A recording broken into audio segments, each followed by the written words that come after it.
When did you make someone choke on their own double standard? One day my son came home crying because his teacher had twisted his ear when he went to complain to her about getting bullied.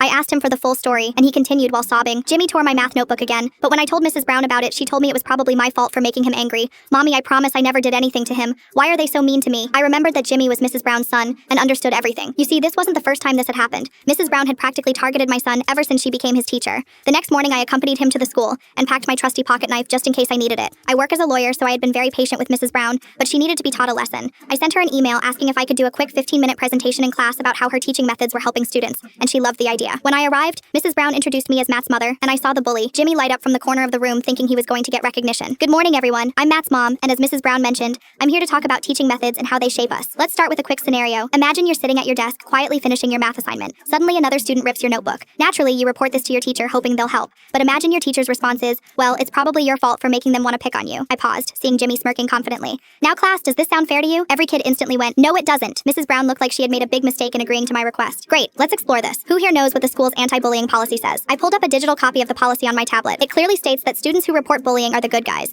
and the teacher who doesn't help them is the bad guy, especially if the teacher starts twisting their ears or blaming them for speaking out. Everyone looked at me in shock, because they had all seen how Jimmy wasn't punished at all, even though he was the bully. I walked slowly through the desks, addressing each child directly. Every one of you deserves to feel safe at school. If someone hurts you or your belongings, you're not at fault, ever. And if an adult tells you otherwise, they're breaking the rules and could even end up in jail. Mrs. Brown cleared her throat nervously, interrupting. Perhaps we should wrap up. Just one moment, please. I smiled calmly. Students, if you ever feel like you should say something, say something. And if you get punished for simply saying something, then that means you were in the right, but your teacher's ego got hurt. Turning to Mrs. Brown, I said pointedly, right, Mrs. Brown? She was forced to nod weakly, clearly humiliated. As I packed my things, I whispered to Matt loud enough for others to hear, never stop speaking the truth, sweetheart. You're brave for standing up. Matt smiled softly, and Jimmy shrank in his seat. His previous confidence vanished. Mrs. Brown looked anywhere but at me while trying to hide how red her face was. Outside the classroom, Mrs. Brown quickly approached me, clearly flustered. I think you owe me an apology. You embarrassed me in front of my students. I think she had mistaken me for one of those mothers who would stay down and accept her words just because she was my son's teacher. I calmly looked her in the eye. Let's discuss this with Principal Andrews. I'm sure he'd love to hear about your teaching methods firsthand. Within minutes, we stood in Principal Andrews' office. I maintained my calm as I spoke clearly. Mrs. Brown has physically harmed my child and repeatedly failed to protect him from bullying. I interrupted her interruption with a stern look on my face and kept looking her in the eyes as I continued. If I hear her violating the school policy and state laws again,